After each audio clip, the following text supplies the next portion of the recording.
What's up, guys? My name is Balro. Today I've got between Duo Uranus 230WD and Balro Killerken A230WD. So, I was looking at bays I hadn't used in a while for some of these battles. So I looked at a bay, I was like, okay, what's a bay? I was like, ooh, how about that one? You know, I was like, wow, I haven't used this in a few months, you know? I was like, okay. And I looked up Uranus, and the last time Uranus pops up in a title is 2011, or 2021. It's like, oh boy, it's been over a year since I used Uranus. I should use Uranus for something. So there's a few bays that are just really boring, right? I thought about doing the E230 bay. Maybe I'll do that some other time. Some bays are really boring, right? Duo Uranus is really boring. The reason Duo Uranus is really boring is because Duo has such high stamina defense and it's a 230 bay. There's not a lot of bays that can face it. A lot of bays just lose because they're lower and they just hit 230. And on top of that, basically you have to be tall enough to be able to hit Duo and like knock it off balance, you know, because WD and 230 is not the best combination in the world, but there's not a lot of bays that can do that. Yeah, I could try Barriers or something sometimes for an attack bay, but even a lot of the attack tips, Wide Flat and Extreme Flat on Wing Pegasus and Mega Dragonus are really low bays. So there's not a lot of stuff that can actually stand up to Duo Uranus.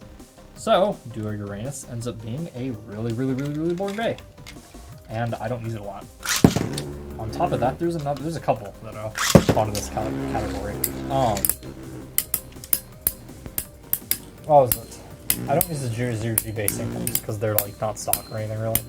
4D base though. The other big one is Quetzalcoatl. Quetzalcoatl is so tanky. It either loses the stamina match, and that's really what happens, it loses the stamina match. You know, there's not enough attack in the 4D. You know? It's too crazy of tips, or they're just not good tips. There's no like R spread ups, you know? So Uranus is your winner, and that makes some 4D base tricky, because then it makes the stamina base, like Uranus, sometimes just too good. Orion, you know, has terrible defense, so that makes for fun battles. Like Screw Capricorn can face it and get KOs on it, you know. Flashlight Show got some good recoil. Link's kind of the same, to a bit lesser extent.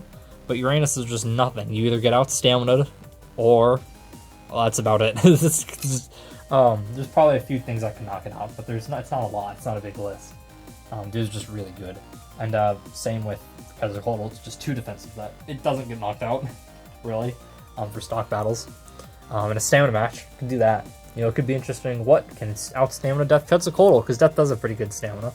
RDF is not a defense tip, or is a defense tip, so it doesn't have the greatest. So maybe there are some non-4D bays that can face it in a stamina match that's actually interesting, you know? Because even though Death drains them for being heavier, you know, RDF is too much or something, I don't know. Anyway, hope you guys enjoyed. Remember to like, comment, subscribe, and I'll see you guys later.